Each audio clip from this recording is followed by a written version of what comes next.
বৈষম্য বিরোধী ছাত্র আন্দোলনের অসহযোগ কর্মসূচিতে শাহবাগে ছাত্রলীগ, যুবলীগ এবং আন্দোলনকারী শিক্ষার্থীদের মধ্যে ধাওয়া পাল্টা ধাওয়ার ঘটনা ঘটেছে। এ সময় বঙ্গবন্ধু শেখ মুজিব মেডিকেল বিশ্ববিদ্যালয়ের অন্তত 50টি গাড়িতে আগুন এবং ভাঙচুর করে দুর্বৃত্তরা। হোটেল ইন্টারকন্টিনেন্টাল মোড়ের পুলিশ বক্সেও আগুন দেয় তারা। আর সংঘর্ষ ছড়িয়ে পড়ে কাউরান বাজার, ফার্মগেট, মিরপুর, যাত্রাবাড়ি, সাইনবোর্ড, উত্তরার আজমপুর এলাকাতেও। আর এই ঘটনায় আহত হয়েছেন অনেকেই। ইকবাল অনিকের রিপোর্ট। শনিবার বিকেলে কেন্দ্রীয় শহীদ মিনারে এক দফা দাবিতে অসংযোগ আন্দোলনের ঘোষণা করেন বৈষম্য বিরোধী ছাত্র আন্দোলনের সমন্বয়ক নাহিদ ইসলাম। কর্মসূচি পালনে রোববার সকাল থেকেই রাজধানীর বিভিন্ন পয়েন্টে জড়ো হন শিক্ষার্থীরা। সকালে শাহবাগে ছাত্রলীগ, যুবলীগ ও আন্দোলনকারীদের মধ্যে ধাওয়া পাল্টা ধাওয়ার ঘটনা ঘটে।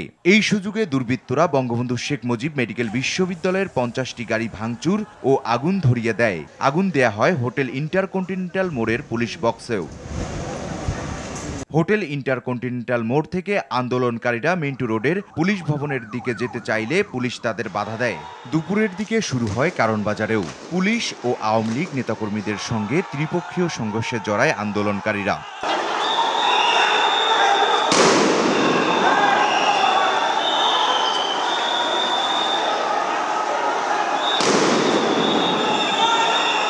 রাজধানীর পুরান ঢাকায় পুলিশ ও বিক্ষোভকারীদের মধ্যে সংঘর্ষ হয়েছে। এ সময় ঢাকা সিএমএম আদালতের সামনে পুলিশের একটি গাড়িতে আগুন দেয়া হয়। পুরান ঢাকার রায় সাহেব বাজার মোড় থেকে ভিক্টোরিয়া পার্ক পর্যন্ত পুরো এলাকা জুড়ে দফায় দফায় পাল্টাপাল্টি ধাওয়া ও সংঘর্ষ হয়।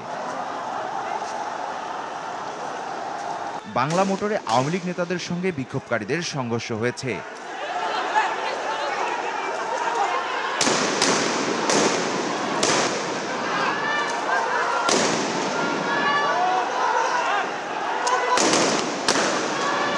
উত্তরার আজমপুরে বিক্ষোভকারী পুলিশ ও আওয়ামী লীগ নেতাদের সঙ্গে সংঘর্ষ হয়।